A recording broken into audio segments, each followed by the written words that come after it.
জুলাই শহীদ বাবার পাশেই দাফন হলো লামিয়ার। ধর্ষকদের কঠোর শাস্তির দাবি স্বজনদের। পরিবারের পাশে রিজভী সার্জিস। ইঞ্জিনিয়ার ইশরাক হোসেনকে ঢাকা দক্ষিণের মেয়র ঘোষণা করে নির্বাচন কমিশনের গেজেট প্রকাশ।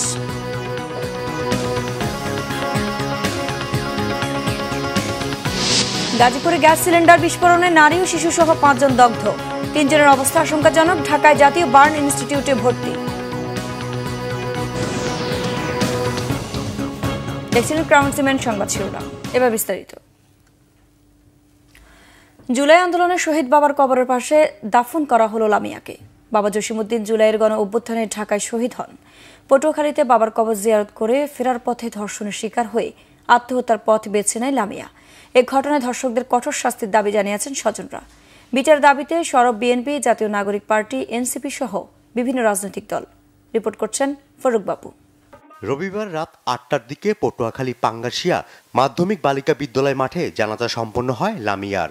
জানাজায় অংশ নেন বিএনপির সিনিয়র যুগ্ম মহাসচিব অ্যাডভোকেট রুহুল কবির রিজভী, জাতীয় নাগরিক পার্টি এনসিপির মুখ্য সংগঠক সার্জিস আলম সহ স্থানীয় প্রশাসন এবং এলাকাবাসী।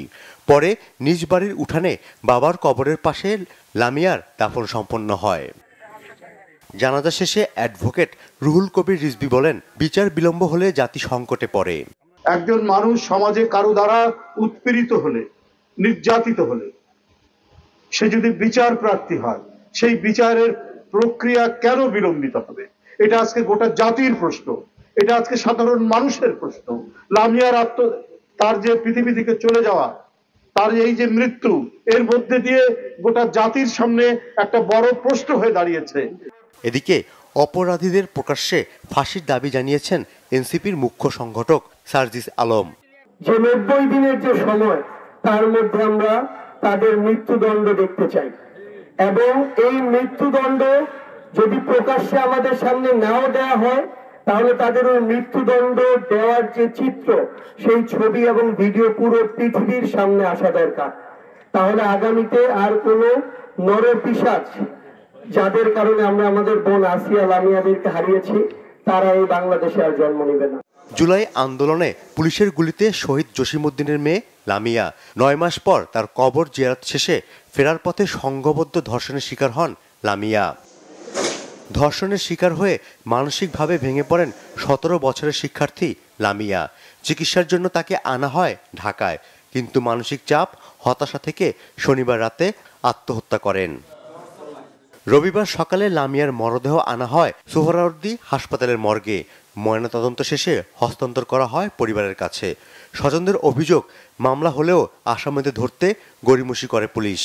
সমস্যা বলতে মেয়েটা আগে থেকে একটু এটা ধর্ষণের শিকার হয়েছে, যার কারণে মেয়েটা আর কি ডিপ্রেশনে ছিল, এই জন্য আর কি হয়তো বা এই পথ বেছে নিয়েছে। পরীক্ষা সামনে, আর একটা বোন আছে মাদ্রাসা পড়ে, 1 মাসের ছুটি নিয়ে বাড়ি যাবে, কালকে রাত্রি যাইব। আমার আব্বুর সাথে কথা বলছে, শুনছেন না? এই তো শেষ কথা, এই তরিকে আবার লামিয়ার ধর্ষকদের বিচারের দাবিতে হাসপাতালের সামনে মানববন্ধন করেন জুলাই আন্দোলনে শহীদ পরিবারের সদস্যরা। গোটা পরিস্থিতিতে তারা ক্ষোভ ঝাড়েন অন্তর্বর্তী সরকারের ওপর। আমাদের শহীদের মেয়েকে কেমন করে তারা করে হত্যা, নির্যাতিত করে তারা এই আত্মহত্যার জন্য তারা এগিয়ে দিয়েছে, যা একটা ছোট্ট মেয়ে নিতে পারে নাই, যার কারণে আজকে আমরা এখানে দাঁড়িয়েছি। এই অমানবিক হত্যার একটা বিচার হওয়া উচিত। আমরা দেখতেছি যে আমাদের শহীদ পরিবারের প্রতি তেমন একটা দৃষ্টি দেওয়া হচ্ছে না, আমরা নির্যাতিত হচ্ছি, আমাদের নিরাপত্তাহীনতায় ভুগতেছি। আমরা জীবন দিয়ে গেছি, দিয়েই যাবো। অত্যাচার ভোগ করছি, অত্যাচারই ভোগ করবো। আমরা কি বিচার আজও পাবো না? ধর্ষণের সাথে যারা জড়িত আছে তাদেরকে গুরুত্বপূর্ণ গ্রেফতার করতে হবে এবং তাদেরকে আইনের আওতায় আনতে হবে এবং তাদেরকে ফাঁসির কাস্টে ঝুলিয়ে বিচার করতে হবে। ফারুক বাবু, বাংলা ভিশন, ঢাকা। পোপ ফ্রান্সিসের অন্ত্যেষ্টিক্রিয়া অনুষ্ঠানে যোগদান শেষে ঢাকায় ফিরেছেন প্রধান উপদেষ্টা ডক্টর মোহাম্মদ ইউনূস। বাংলাদেশ সময় রবিবার দুপুর 1টার দিকে তিনি ইতালির রাজধানী রোম ত্যাগ করেন। গত রাত 3টায় তাকে বহনকারী ফ্লাইটে ঢাকায় অবতরণ করে। গত শনিবার পোপ ফ্রান্সিসের অন্ত্যেষ্টিক্রিয়া সম্পন্ন হয়। বিশ্ব নেতাদের সঙ্গে ডক্টর ইউনূসও পোপের শেষকৃত্যে যোগ দেন। এর আগে শুক্রবার তিনি কাতারের দোহা থেকে রোমে যান। পোপ ফ্রান্সিসের অন্ত্যেষ্টিক্রিয়া শেষে শনিবার ডক্টর মোহাম্মদ ইউনুসের সঙ্গে সাক্ষাৎ করেন ক্যাথলিক চার্চের শীর্ষস্থানীয় দুই নেতা কার্ডিনাল সিলভানো মারিয়া তোমাসি এবং কার্ডিনাল জ্যাকব কুভাবকাব। তারা ডক্টর ইউনুসের কাজের প্রতি গভীর কৃতজ্ঞতা প্রকাশ করেন।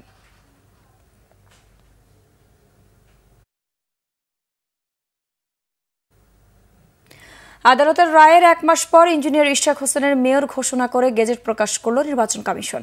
এর ফলে মেয়র হিসেবে দায়িত্ব নিতে তার আইনি বাধা কাটল। এদিকে ইশরাক হোসেনের মেয়র পদে দায়িত্ব গ্রহণের বিষয়ে বিএনপির অবস্থানও ইতিবাচক। এতে সম্মতি রয়েছে দলের ভারপ্রাপ্ত চেয়ারম্যান তারেক রহমানেরও। বিস্তারিত নাবিল জাহাঙ্গীরের রিপোর্টে। 2020 সালে অনুষ্ঠিত ঢাকা দক্ষিণ সিটি কর্পোরেশন নির্বাচনের ফল বাতিল করে বিএনপি নেতা ইঞ্জিনিয়ার ইশরাক হোসেনকে মেয়র ঘোষণা করে গত 27 মার্চ রায় দেয় আদালত। এর 1 মাসের মধ্যেই রবিবার ইশরাক হোসেনকে মেয়র ঘোষণা করে গেজেট প্রকাশ করল নির্বাচন কমিশন।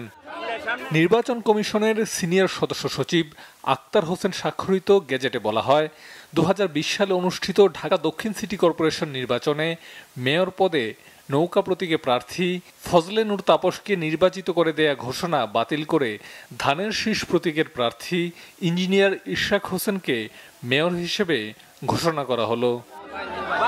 গেজেট ঘোষণার পর ইঞ্জিনিয়ার ইশরাক হোসেনের মেয়র পদের দায়িত্ব নিতে আর বাধা রইল না।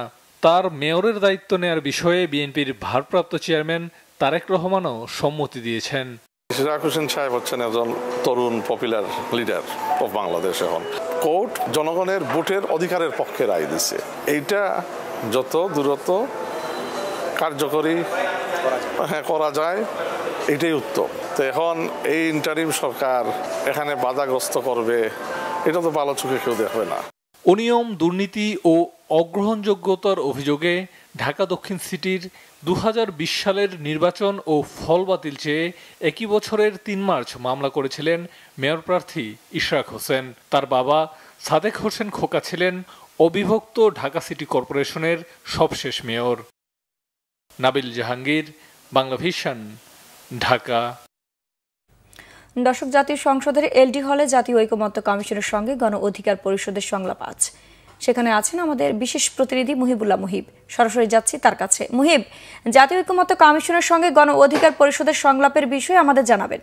জাতীয় সংস্কার কমিশনের যে ধারাবাহিক সংলাপ, বিশেষ করে বিভিন্ন রাজনৈতিক দলের কাছে তাদের স্প্রেডশিট যেটি পাঠিয়েছিলেন, সেই স্প্রেডশিটের প্রেক্ষিতে যে রাজনৈতিক দলগুলোর পক্ষ থেকে সেটির সংশোধন, সংযোজন, বিয়োজন সেটি কিন্তু ধারাবাহিকভাবেই চলছে। এর আগে বিভিন্ন রাজনৈতিক দলের সঙ্গে যেমন বৈঠক হয়েছে, তারই ধারাবাহিকতায় আজকে মূলত গণ অধিকার পরিষদ অর্থাৎ ডাকসুর সাবেক ভিপি নুরুল হক নূরের নেতৃত্বে গণ অধিকার পরিষদের সঙ্গে আজকের সংস্কার কমিশনের বৈঠক অনুষ্ঠিত হবে এই জাতীয় সংসদ ভবনের এলডি হলে। এবং ইতিমধ্যেই কিন্তু সংস্কার কমিশনের যেসব সদস্যরা রয়েছেন তারা এসে পৌঁছেছেন এবং গণ অধিকার পরিষদের নেতারাও কিন্তু এসে পৌঁছেছেন।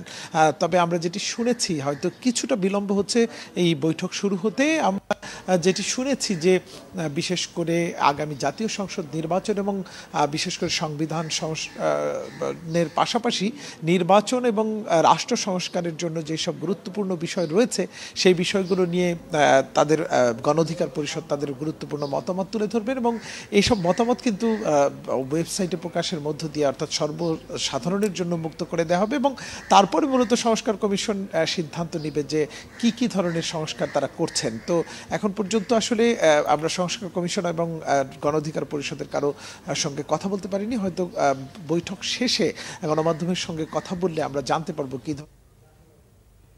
মুহিব, আপনাকে ধন্যবাদ। গাজীপুরের জয়দেবপুর থানার মোগরখাল এলাকার একটি বাসায় গ্যাস সিলিন্ডার বিস্ফোরণে নারী ও শিশুসহ মোট 5 জন দগ্ধ হয়েছেন। এদের মধ্যে 3 জনের অবস্থা আশঙ্কাজনক। রবিবার সন্ধ্যায় ওই বাসায় রান্না করার সময় গ্যাস সিলিন্ডার লিকেজ থেকে বিস্ফোরণের ঘটনা ঘটে। পরে তাদেরকে রাত 10:30টার দিকে জাতীয় বার্ন ইনস্টিটিউটের জরুরি বিভাগে নিয়ে আসা হয়। বিষয়টি নিশ্চিত করেছেন জাতীয় বার্ন অ্যান্ড প্লাস্টিক সার্জারি ইনস্টিটিউটের পরিচালক প্রফেসর ডাক্তার মোহাম্মদ নাসির উদ্দিন। তিনি বলেন, আহতদের জরুরি বিভাগের অবজারভেশনে রাখা হয়েছে। পরবর্তীতে তাদেরকে উন্নতর চিকিৎসার জন্য বিভিন্ন বিভাগে রেফার করা হবে। দর্শক, ছিল এখনকার মতো। পরের সংবাদ সকাল 11টায়। এছাড়া বাংলা ভিশন সংবাদ ও সংবাদ সংশ্লিষ্ট অনুষ্ঠান দেখতে ভিজিট করুন www.bvnews24.com ও facebook.com/banglavisionnews। এবং সাবস্ক্রাইব করুন youtube.com/banglavision news। ধন্যবাদ।